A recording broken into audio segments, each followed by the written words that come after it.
La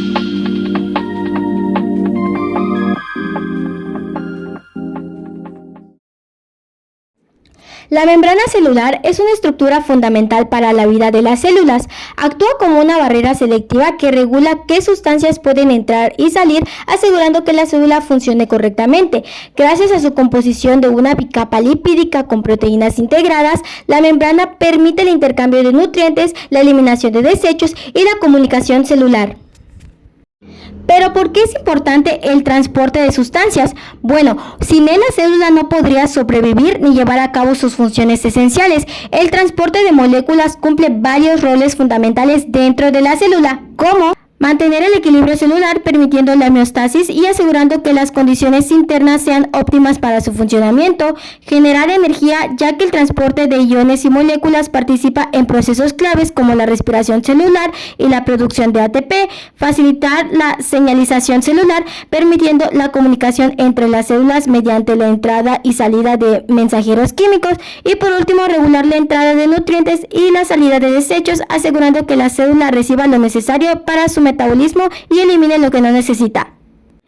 Puntualmente, para entender cómo ocurren estos movimientos, recurrimos a los modelos físico-químicos. Estos modelos explican el transporte basándose en principios de difusión, gradientes de concentración, potencial electroquímico y energía libre. Básicamente nos permiten comprender por qué algunas sustancias cruzan la membrana de manera espontánea, mientras que otras requieren energía para hacerlo.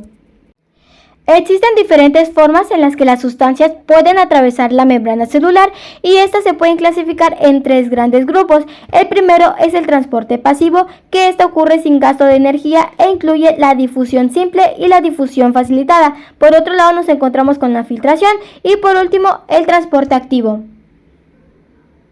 Ahora que conocemos estas categorías, profundicemos en cada una de ellas para comprender cómo funcionan y qué modelos físico-químicos las explican.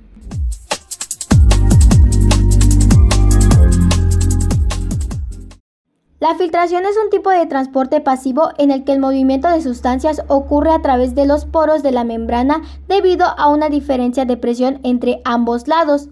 A diferencia de la difusión, aquí no intervienen gradientes de concentración ni proteínas transportadoras, sino que las sustancias atraviesan la membrana impulsadas por fuerzas mecánicas como la presión hidrostática. Este proceso tiene varias características importantes. El primero es que solo puede filtrarse moléculas de bajo peso molecular, como el agua, iones y algunas moléculas hidrosolubles. Básicamente, este no es un mecanismo efectivo para el transporte de moléculas grandes. Otra de sus características es que las sustancias atraviesan la membrana a través de poros o espacios intercelulares sin necesidad de proteínas transportadoras. Por consiguiente, tenemos que al ser un mecanismo de transporte pasivo, la filtración no requiere ATP, ya que las moléculas se mueven de manera espontánea sin consumo de energía celular. Otra de sus características es que el transporte ocurre debido a diferencias de presión entre ambos lados de la membrana. Y la última característica es que algunos fármacos pequeños pueden ser filtrados a través de la membrana celular, aunque este proceso es menos frecuente en comparación con el paso de iones y agua. Sin embargo, en órganos como los riñones, este mecanismo es crucial para la eliminación de ciertos medicamentos del organismo. Ahora que hemos hablado de la filtración, es momento de abordar otro mecanismo fundamental en el transporte de sustancias a través de la membrana. Ahora es momento del transporte pasivo. Básicamente este proceso no requiere de gasto de energía, ya que las moléculas se mueven de manera natural a favor de su gradiente de concentración, es decir, desde donde hay mayor concentración hacia donde hay menor. Puntualmente, el transporte pasivo se divide en dos tipos principales, que es la difusión simple y la difusión facilitada, que estaremos hablando más adelante. Por otro lado, existe otro mecanismo que sí requiere el uso de energía. A este se le llama transporte activo y básicamente este proceso permite mover sustancias en contra de su gradiente de concentración, es decir, desde donde hay menos concentración hacia donde hay más. Debido a que esto no ocurre de manera espontánea, pues la célula necesita invertir energía en forma de ATP para que esto suceda. Y este transporte activo se divide en dos tipos, que es el transporte activo primario y el transporte activo secundario. Ahora que hemos mencionado las principales formas de transporte a través de la membrana, es momento de analizar cada una de ellas con más detalle.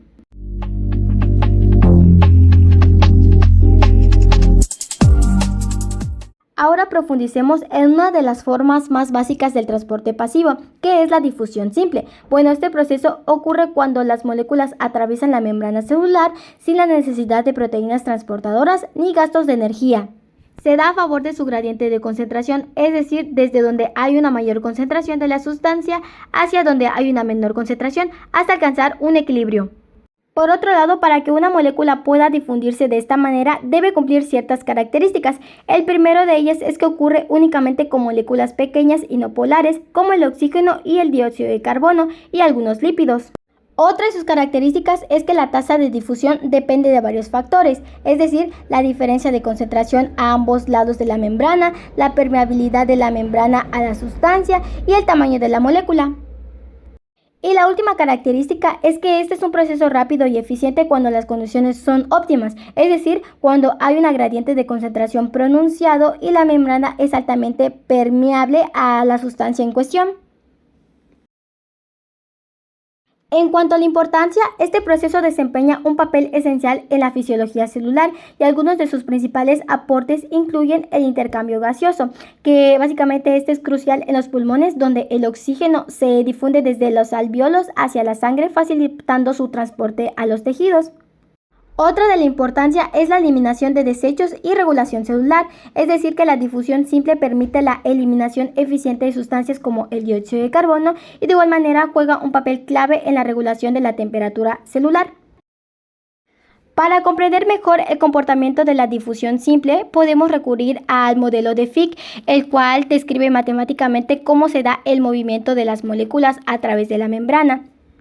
Por otro lado, este modelo establece que la tasa de difusión depende del área de la membrana a través de la cual ocurre el proceso, el gradiente de concentración, la permeabilidad de la membrana a la sustancia y el espesor de la membrana, es decir, en cuanto más delgada sea, más rápido será el transporte.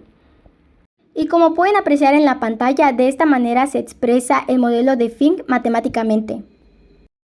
Ahora hablaremos de otra forma de transporte pasivo, que es la difusión facilitada. Y bueno, esta diferencia de la difusión simple, en la que las moléculas atraviesan la membrana sin ayuda, aquí pues es necesario el uso de proteínas especializadas que facilitan el paso de ciertas sustancias a través de la membrana plasmática.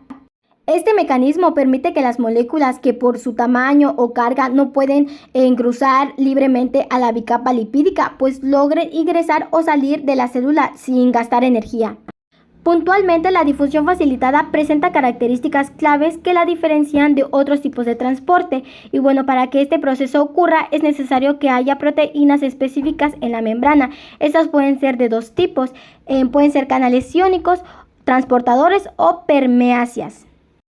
Otra de sus características es que es un proceso saturable. Esto significa que hay un límite de velocidad de transporte y cuando las proteínas transportadas están ocupadas, aunque haya más moléculas disponibles, el proceso no puede acelerarse. Esto lo distingue de la difusión simple, que depende solo de la gradiente de concentración. Este tipo de transporte es fundamental para diversas funciones celulares. La primera de ellas es el ingreso de nutrientes, en donde la difusión facilitada permite el paso de moléculas como la glucosa, que no pueden atravesar la membrana por sí sola debido a su tamaño y polaridad. De igual manera, juegan un papel crucial en la conducción nerviosa, donde los iones como el sodio y el potasio se mueven a través de canales iónicos durante el potencial de acción.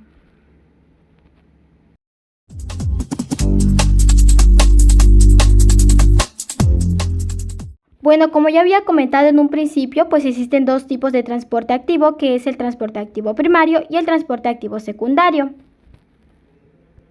Nos enfocaremos primeramente en el transporte activo primario, el cual pues usa directamente ATP como fuente de energía para bombear sustancias a través de la membrana.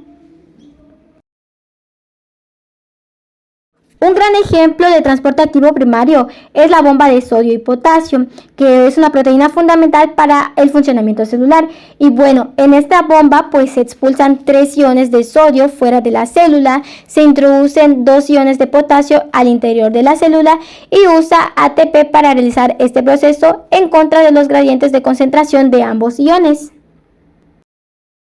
Por otro lado, el transporte activo cumple funciones claves en el organismo, como la conducción del impulso nervioso, en donde gracias a la bomba de sodio y potasio, las células nerviosas pueden generar y transmitir señales eléctricas que permiten el movimiento y la comunicación neuronal. De igual manera, regula la osmolaridad celular y la presión osmótica, es decir, que mantiene un equilibrio adecuado de iones dentro y fuera de la célula y evita que ésta se hinche y se deshidrate, asegurando su correcto funcionamiento. Además del transporte activo primario, existe otra forma en la que las células mueven sustancias contra su gradiente de concentración. A este se le denomina transporte activo secundario, que a diferencia del primario, este no usa ATP directamente, sino que aprovecha la energía almacenada en los gradientes iónicos generados por bombas como la de sodio y potasio. Este mecanismo es clave en muchas funciones celulares y permite la absorción de nutrientes, la regulación de la concentración iónica y el mantenimiento del equilibrio osmótico. Dependiendo de la dirección en la que se transporten las moléculas, este proceso se divide en dos tipos, que es el contransporte, en donde ambas sustancias se mueven en la misma dirección, y el contratransporte, en donde la sustancia se mueve en direcciones opuestas. Muchas gracias por su atención. Este video fue presentado por la alumna Jarillo Tusdairi Michelle del cuarto semestre Grupo B de la carrera QFB.